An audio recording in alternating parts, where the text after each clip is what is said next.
अस्सलाम वालेकुम everyone and welcome to royal podcast series episode 4। मैं हूं अस्मा उस्मानी और आज हमारे साथ जो गेस्ट मौजूद हैं वो हैं के स्टार न्यू एनर्जी के कंट्री हेड एहतसाम हसन, जो सोलर इंडस्ट्री और इन्वर्टर्स की इन डेप्थ इंसाइट रखते हैं।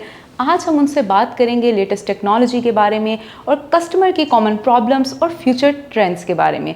So let's get started. अस्सलाम वालेकुम सर, कैसे हैं आप? अल्हम्दुलिल्लाह, मैं बिल्कुल ठीक हूँ।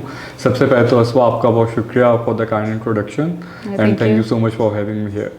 Thank you so much for coming. और अभी हमारे जो व्यूवर्स हैं वो आपसे बहुत सारी चीज़ें, बहुत सारे सवाल उनके जो थे वो हमने इकट्ठे किए हैं, जो हमने आज आपसे पूछने हैं।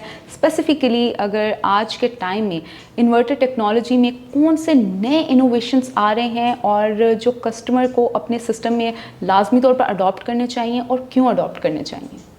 देखिए, आजकल की मार्केट की अगर मैं बात करूँ तो उसमें जो एक चीज़ हम लोग कस्टमर को भी इस चीज़ की आजकल बहुत अवेयरनेस हो चुकी है कि आईपी रेटिंग को वो कंसिडर करते हैं, जिसमें नॉर्मली मार्केट में जो दो स्टैंडर्ड्स चल रहे हैं, कि IP21 चल रहा है इन्वर्टर में जो कि थोड़ा कॉस्ट इफेक्टिव सोल्यूशन होता है, और फिर IP65 या 66 होता है प्रीमियम साइड पे।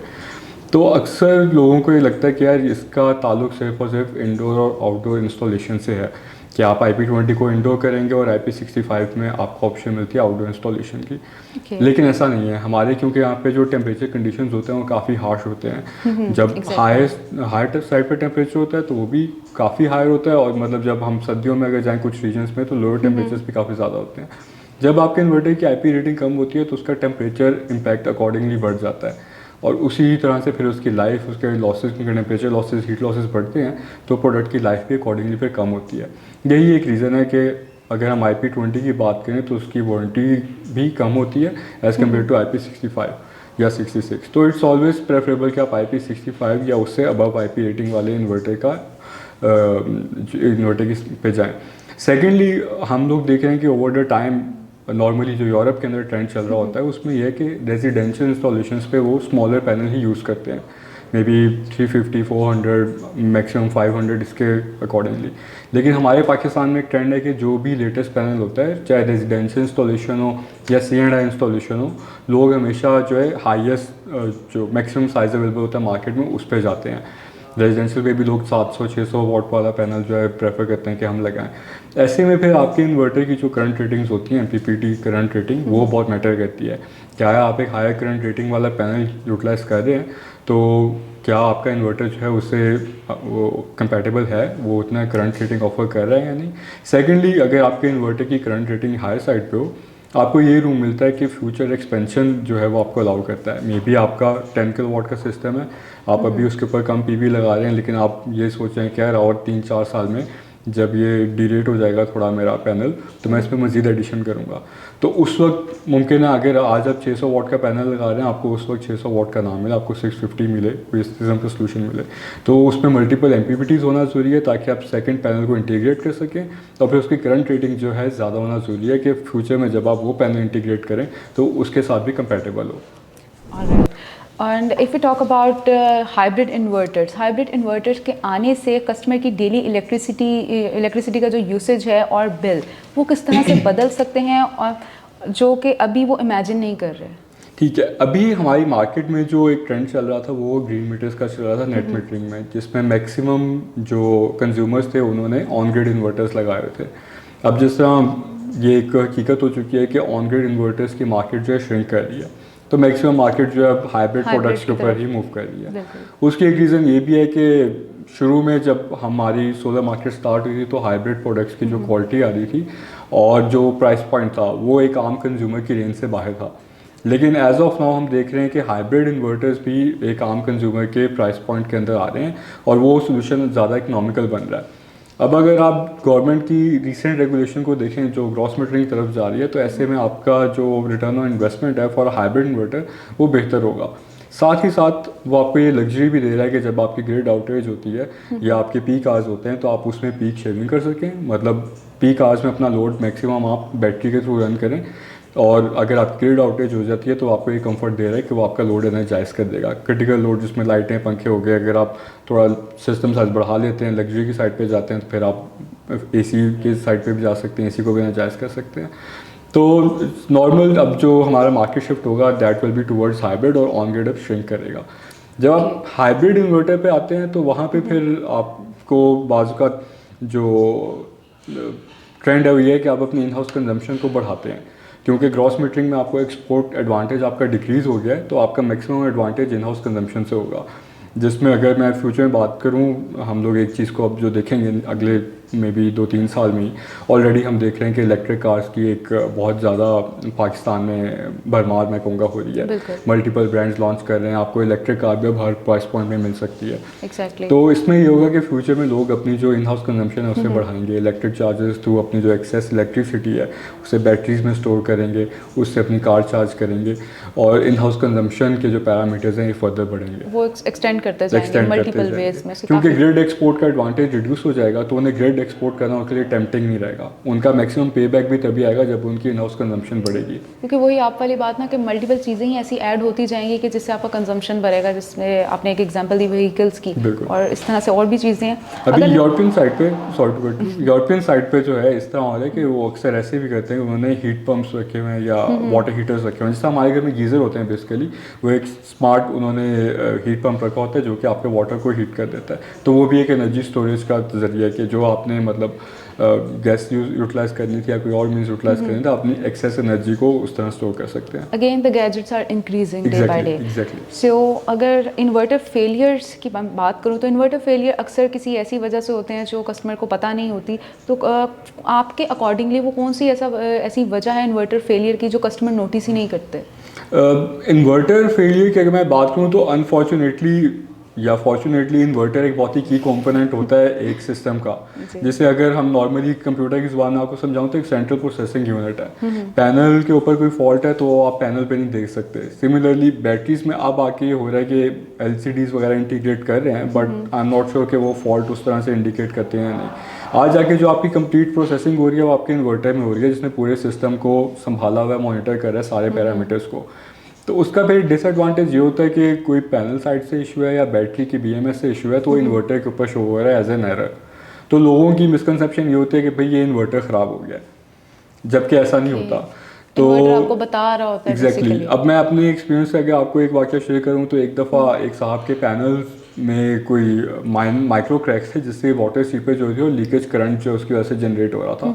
अब वो इन्वर्टर के ऊपर एरर आ रहा था, लेकिन अब जाहिर बात है पैनल्स मल्टीपल लगे होते हैं तो उस पर वो इशू जो है पॉइंट आउट करना या फाइंड आउट करना कि यार ये कहाँ पे होगा वो बहुत डिफिकल्ट होता है। इन्वर्टर के ऊपर आपको डायरेक्टली एरर नज़र आ रहा है तो आपको लगता है कि भाई अब जो होम ओनर है क्योंकि उसकी ऑब्वियसली उस तरह की टेक्निकल एजुकेशन नहीं होती तो उसे ये लगता है कि भाई ये इन्वर्टर का ही इशू है, तो ये एक मिसकंसेप्शन होती है। उसके अलावा हमारे यहाँ ह्यूमन एरर बहुत ज़्यादा होते हैं अगर मैं इन्वर्टर की बात करूँ, क्योंकि अगर सोलर इंडस्ट्री के पिछले 3-4 महीने को मैं देखूं तो इसमें काफ़ी डाउन साइजिंग हुई है। तो अब वो जितने लोग भी डाउन साइज हुए हैं वो सारे अब अपने काम की तरफ आ रहे हैं, उसमें से कुछ कैपेबल हैं कुछ कैपेबल नहीं है। तो उसकी वजह से कोई लूज कनेक्शन रह जाता है, कोई मतलब प्रॉपर वायरिंग आप नहीं कर पाए, वायरिंग डायग्राम नहीं बना पाए, आप हाउस वायरिंग को प्रॉपर समझ नहीं पाए और आपने सिस्टम कनेक्ट कर दिया, तो उसकी वजह से जो है इक्विपमेंट डैमेज होता है, जिसमें हमेशा प्राइमरी जो डैमेज होता है वो इन्वर्टर ही लेता है। आई बिलीव कि जैसे अभी आपने बात की कि ह्यूमन एरर जिस तरह से चल रहा था, ह्यूमन एरर को देखते हुए जितनी भी सोलर कंपनीज हैं, चाहे वो डिस्ट्रीब्यूटर्स हैं, रिटेलर्स हैं, वो इस चीज़ पे अब लाजमी काम करेंगे कि वो अपने जो वर्कर्स हैं उनको बेहतर तरीके से उनको टेक्निकल ट्रेनिंग प्रोवाइड कर सकें ताकि ह्यूमन एरर को जितना भी हम मिनिमाइज़ कर सकते हैं वो मिनिमाइज़ हो। टेक्निकल ट्रेनिंग तो ऑलरेडी हम देखते हैं कि मार्केट में वाइड स्प्रेड प्रैक्टिस है, बहुत से बड़े ब्रांड्स हैं कंट्री वाइड ट्रेनिंग्स एनुअली करते हैं, मतलब सीज़न के स्टार्ट से पहले, सीज़न के बाद में। इसके काउंटर करने के 2 तरीके हैं, एक तो ये कि आप टेक्निकल ट्रेनिंग दो, दूसरा आप प्रोडक्ट ऐसा डिज़ाइन करो जिसमें ह्यूमन एरर आपका मिनिमाइज़ हो सके। अब जैसा अगर मैं केस स्टार की बात करूँ तो हम लोग अपना जो ESS सेल कर रहे हैं उसमें आपका इन्वर्टर टू बैटरी या बैटरी टू बैटरी कोई किसी किस्म की कम्युनिकेशन वायर नहीं है, कनेक्टर्स कनेक्ट हुए हैं, आप स्टैकेबल सोल्यूशन है, तो वहाँ पे लूज कनेक्शन वाली चीज़ तो टोटली निगेट होगी, मतलब easy to handle and easy to understandable. Exactly. और इसी में एक और चीज़ भी देखी जाती है, बैटरी और इन्वर्टर का मिसमैच। आपके अकॉर्डिंगली अक्सर जब ये मिसमैच होता है बैटरी और इन्वर्टर का, तो कैसे सिस्टम ये किस तरह से सिस्टम को डैमेज करता है और सिंपल अगर मैं कहूँ कि कौन से ऐसे मेजर्स हैं कि जिससे आप इस चीज़ को चेक किया जा सकता है कि इसका मिसमैच को हम कवर कर सकें? देखिए, जब इस केस में अगर मैं बात करूँ, जिस तरह मैंने आपके लास्ट क्वेश्चन में आपको बताया कि उसमें इन्वर्टर्स विक्टिम थे कि कहीं पे भी फॉल्ट हो रहा है तो इन्वर्टर पे शो हो रहा है। इस केस में जब बैटरी टू इन्वर्टर मिसमैच होता है तो बैटरी ज़्यादा विक्टिम, मतलब वो ज़्यादा जो है नुकसान झेल रही है। चलें, यहाँ पे ना case to case scenario wise victims भी क्लियर हो गए। तो यहाँ पे बैटरीज के साथ इस तरह होता है कि जब अगर प्रॉपर कम्युनिकेशन नहीं हो रही इन्वर्टर के साथ, मुमकिन है बैटरी अपनी फुल कैपेसिटी पे काम ना करे हो, जितना लोड आप उसे एनर्जाइज करवाना चाह रहे हैं वो उतना लोड बेयर ना कर पाए, और फिर लॉन्ग टर्म में बैटरी की लाइफ जो है वो रिड्यूस हो जाती है। मतलब अगर वारंटी मुमकिन है आपको 10 साल की परफॉर्मेंस वारंटी मिली है, बैटरी के 2 साल बाद ही सेल अगर फूल गए हैं, तो इसका मतलब कि उसकी कम्युनिकेशन मोस्टली जो इस तरह के इशू होते हैं inverter to battery communication issues की वजह से होते हैं। इसलिए अब जो मार्केट हमारी मूव कर रही है, ऑलरेडी हम लोग इस चीज़ पे आ गए हैं कि जो इन्वर्टर ब्रांड है, हर इन्वर्टर ब्रांड ने अपनी बैटरीज भी इंट्रोड्यूस करवानी हुई है, वो हमेशा एग्जैक्टली। और उसका फिर अगर आप देखेंगे जो मॉडल्स ऑफ ऑपरेंडी है वो कहते हैं अगर आप हमारी ही बैटरी यूटिलाइज कर रहे हो तो वारंटी टर्म्स ज़्यादा हैं। मे बी अगर नॉर्मल वो 5 साल दे रहे थे, वो कहते हैं आप हमारी बैटरी यूटिलाइज कर रहे हो तो उसकी 7 साल सिस्टम वारंटी हम देंगे या 10 साल सिस्टम वारंटी वो देंगे। फिर स्पेसिफिकली डिजाइंड है और वो चीज़ें मैच करती हैं। बिल्कुल बिल्कुल। और वही बात है कि अभी अगर मैं अपने ब्रांड की बात करूँ तो हमने तो स्टार्ट ही यहाँ से लिया है। हमारा जो कंप्लीट ESS सोल्यूशन है, मतलब बैटरी इन्वर्टर टोटल K-स्टार की ही साथ कंपेटेबल है। तो कोई आपको आफ्टर सेल्स का इशू आ रहा है तो वन विंडो सोल्यूशन है। बाकी ब्रांड्स ऑलरेडी सेपरेट और इन्वर्टर बैटरी में भी अपने ब्रांड पे आ गए हैं, but they are also moving towards ESS कि यार फ्यूचर में कंप्लीट वन विंडो सोल्यूशन हमारा ही होना चाहिए, क्योंकि जो आफ्टर सेल्स है वो एक बहुत कन्वीनियंट हो जाती है। आप एक ही कंपनी के पास गए हो, आप उन्हें बता रहे हो कि भाई सिस्टम में एरर आ रहा है तो आप चेक करो। अदरवाइज अगर आपने इन्वर्टर X कंपनी का लगाया हुआ है, बैटरी आपकी Y कंपनी की है, तो आप तो मतलब टू एंड फ्रो होते रहोगे, एक कंपनी कंपैटिबिलिटी इश्यूज ही आप डील करते रहेंगे। और फिर आप एरर आए तो इन्वर्टर वाले कहेंगे भी इन्वर्टर बिल्कुल ठीक काम कर रहा है, बैटरी वालों से कंसल्ट करें। बैटरी वाले सेम लाइकवाइज। अच्छा, स्टार्ट में आपने जैसे बात की थी पाकिस्तान में जो वेदर कंडीशन की हम बात कर रहे थे, अब हीट और डस्ट में इन्वर्टर लाइफ सबसे ज़्यादा किन फैक्टर्स के अकॉर्डिंगली अफेक्ट होती है आपके अकॉर्डिंगली? देखिए, हीट में हम लोग पाकिस्तान का जो एक तरीकाकार है वो ये है कि हम लोग इन्वर्टर की IP रेटिंग को ना एज ए एडवांटेज नहीं, एज अ चैलेंज लेते हैं कि अगर मैन्युफैक्चरर मुझे कह रहे हैं कि यार ये आउटडोर लगाओ तो मैं इसे आउटडोर लगा के टफ से टफ कंडीशन में मैं टेस्ट करूँगा। तो मैं सबसे ये रिक्वेस्ट करूंगा कि जो इन्वर्टर्स आ रहे हैं मार्केट में ऑलरेडी फैक्ट्री में टेस्टेड है, एग्जैक्टली आप लोग टेस्टिंग में ना जाएं, आप लोग अपने सिस्टम लाइफ को इंक्रीज करने के ऊपर जाएं। अब जैसे अक्सर ब्रांड्स ये कहते हैं कि ठीक है अगर इंडोर आप वेंटिलेटेड आपके पास स्पेस नहीं है, आप आउटडोर इन्वर्टर हैंग करें, but it should be under a shade. लेकिन हमारे लोग जो हैं वो डायरेक्ट सनलाइट में भी लगा देते हैं। अब कराची में ऐसी जगह पे, कराची में आपको पता होगा थोड़ी वो एयर जो है काइंड ऑफ टॉक्सिक होती है इलेक्ट्रिक ये लोहे के लिहाज से, मतलब रस्टिंग वहाँ पे ज़्यादा होती है, इस तरह की चीज़ें होती हैं। तो लोग जो है आउटडोर ही कहते हैं भाई आउटडोर लगाएंगे बगैर किसी शेड के। ऐसे नहीं, आप जो मैन्युफैक्चर की कंप्लाइंस उन्हें दी होती है कि यार आप XYZ चीज़ों को फुलफिल करें, उससे ज़रूर अबाइड बाय करें, और ताकि आप अपने सिस्टम की लॉन्ग लाइफ को इंश्योर कर सकें। इसमें एक थोड़ा सा गिला मेरा इंस्टॉलर कम्युनिटी से ये भी है कि वो एंड क्लाइंट को प्रॉपरली गाइड नहीं करते, क्योंकि ऑब्वियसली अगर शेड लगाना है, हमारे एंड क्लाइंट का रवैया ये होगा, वो कहेगा यार तुमने बस मुझे टोटल अमाउंट पता नहीं है और बाकी सब काम तुमने करना है। ऐसे में जो इंस्टॉलर होता है वो भी ये देखता है यार ये सारी कॉस्ट अगर मैं बढ़ा रहा हूँ, मुझे बाहर से शेड भी लगा के देना है, सब करना है, तो मेरा प्रॉफिट तो डिक्रीज होता है, तो वो भी इस चीज़ पे चुप कर जाते हैं।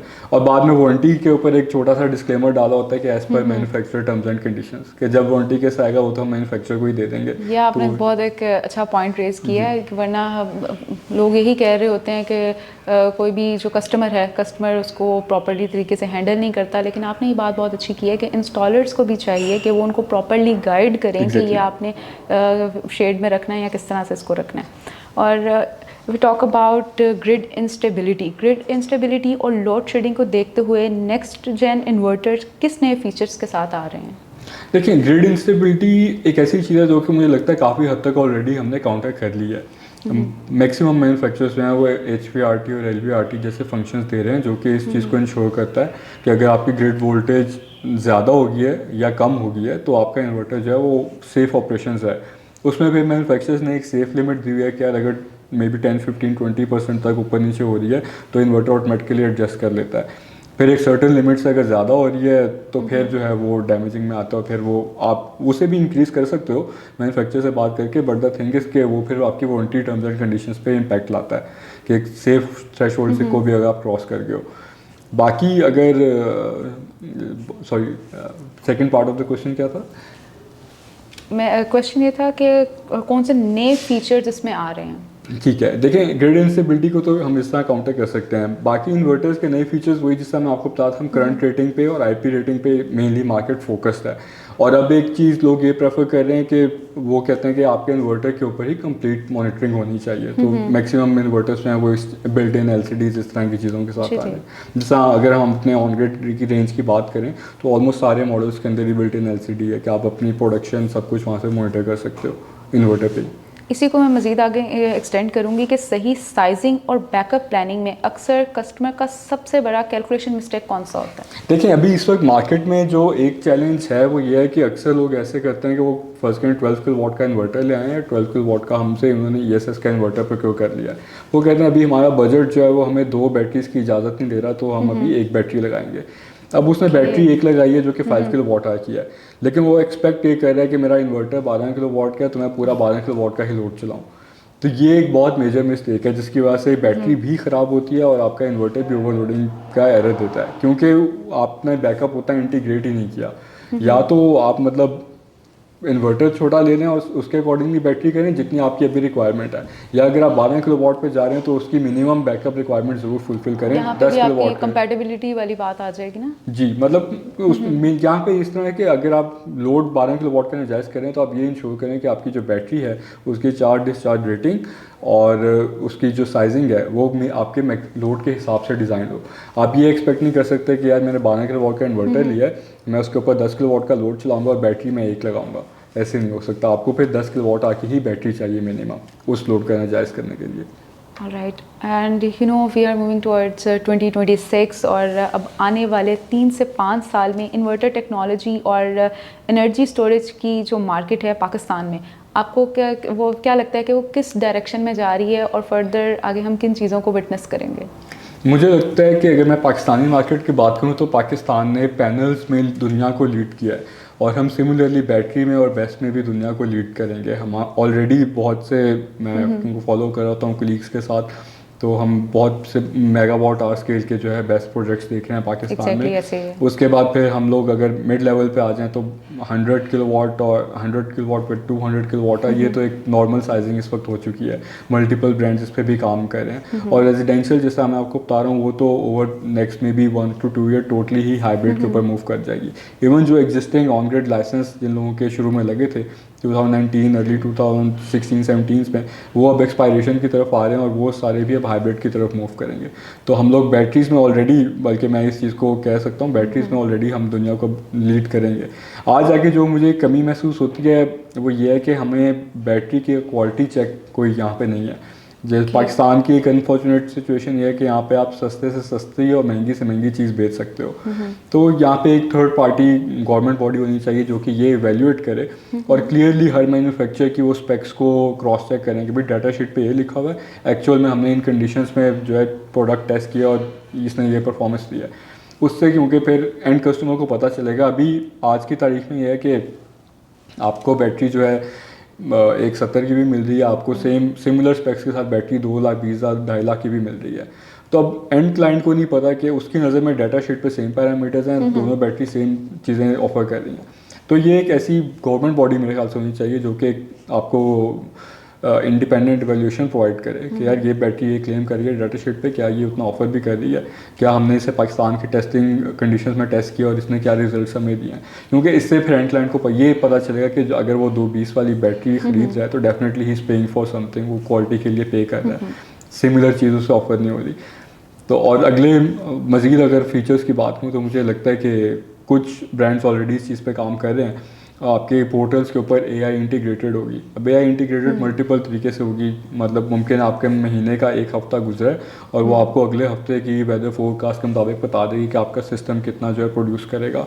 ऑलरेडी कुछ इंडिपेंडेंट मॉनिटरिंग प्लेटफॉर्म्स इस चीज़ के ऊपर काम कर रहे हैं, लेकिन मुझे लगता है फ्यूचर में ये चीज़ इतनी कॉमन हो जाएगी कि हर इन्वर्टर मैन्युफैक्चरर के जो है पोर्टफोलियो के प्लेटफॉर्म के ऊपर इंटीग्रेटेड होगी।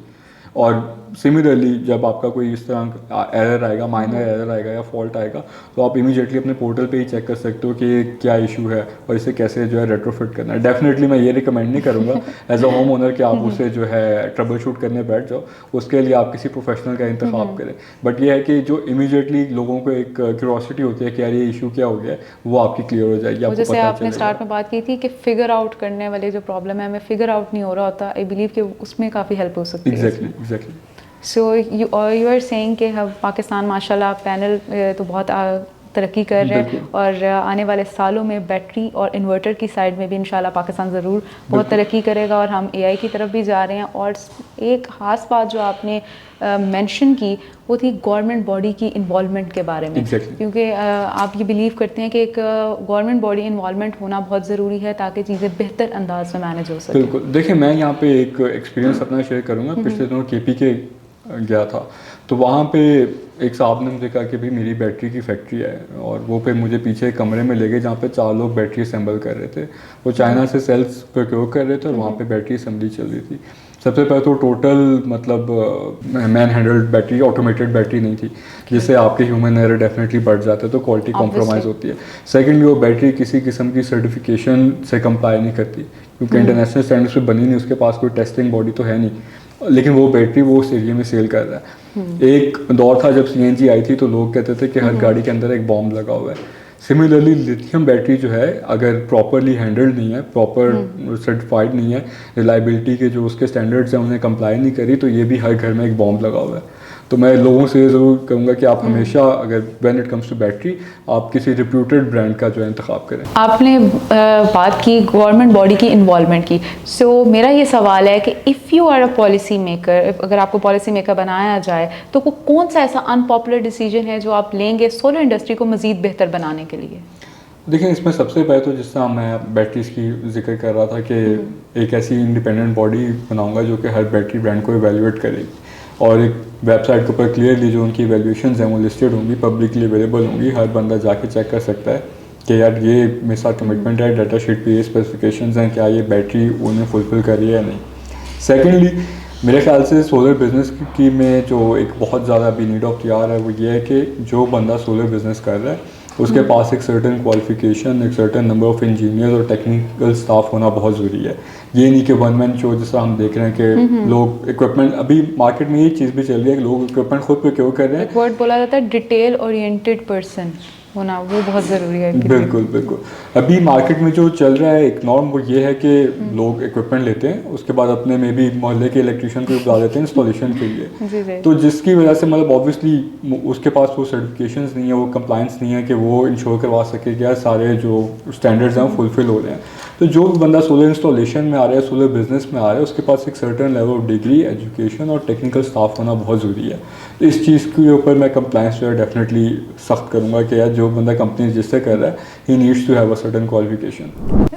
Thank you so much for all the information. बहुत ही इन्फॉर्मेटिव सेशन रहा, और स्पेसिफिकली जो लास्ट में आपने ये बात की सीएनजी से, आपने जो कंपेयर करके व्यूवर्स के लिए भी आसानी होगी इसको समझने के लिए कि वो इसको अब समझ सकते हैं बेहतर अंदाज में कि लिथियम बैटरी की केयर करना बहुत ज़रूरी है, otherwise it's just a bomb at home. Thank you so much for coming. अपना बहुत सारा ख्याल रखिए। Thank you.